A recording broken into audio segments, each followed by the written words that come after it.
Aku pegang pena ini di tangan mana? Tangan kanan. Kalau aku pegang pena ini di tangan kiri, maka lu bisa jelas melihat perubahannya. Karena tadinya di kanan, sekarang di kiri. Oke, kalau gini gimana? Ini gue pegang pena di tangan mana nih? Lo nggak tahu. Nggak tahu. Dan gue bilang sekarang gue udah pindahin penanya. Ini pindah kemana?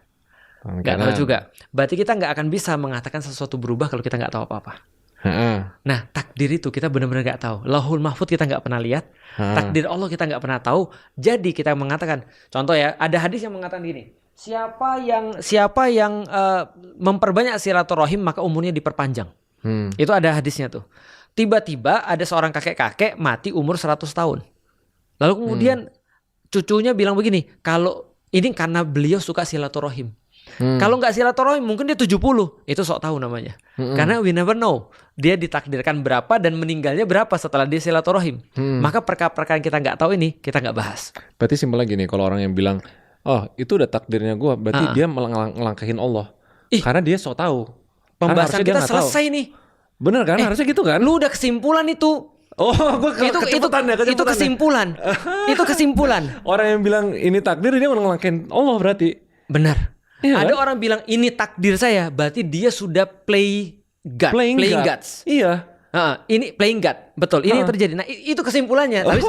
Tapi sebelum kesimpulannya, muter-muter dulu. Iya, gue jadi nggak muter nih. Gitu. jadi gini, ketika kemudian kita nggak tahu itu berubah, maka sebenarnya kita nggak bisa bilang itu berubah. Berarti ada orang bilang takdir, misalnya ada ulama bilang, walaupun ini cara mereka untuk menyederhanakan ya, ada ulama bilang bahwa ada takdir itu ada yang bisa diubah dan nggak bisa diubah misalnya. Nah, kita tahu mana yang bisa diubah, orang kita nggak tahu semuanya. Gitu maksudnya. Nah, contoh kayak gini bisa, ini gara-gara aku begini, lantas aku ini lagi berubah takdir. Who knows? Jangan-jangan kamu memang ditakdirkan begitu. Contoh misalnya gini, ada orang tinggal di Jakarta, tiba-tiba dia pindah ke Bogor kayak aku. Lalu aku bilang, aku sekarang merubah takdirku. Yang dulunya tinggal di Jakarta menjadi tinggal di Bogor. Siapa ngomong? Siapa tahu takdirnya memang aku dari Jakarta terus ke Bogor. Paham gak sih maksudnya? Nah, jadi dalam perkara-perkara yang kita tidak ketahui ini, kita benar-benar tidak boleh bahas. Benar. Nah, itu Islam tuh. Jadi sesederhana itu.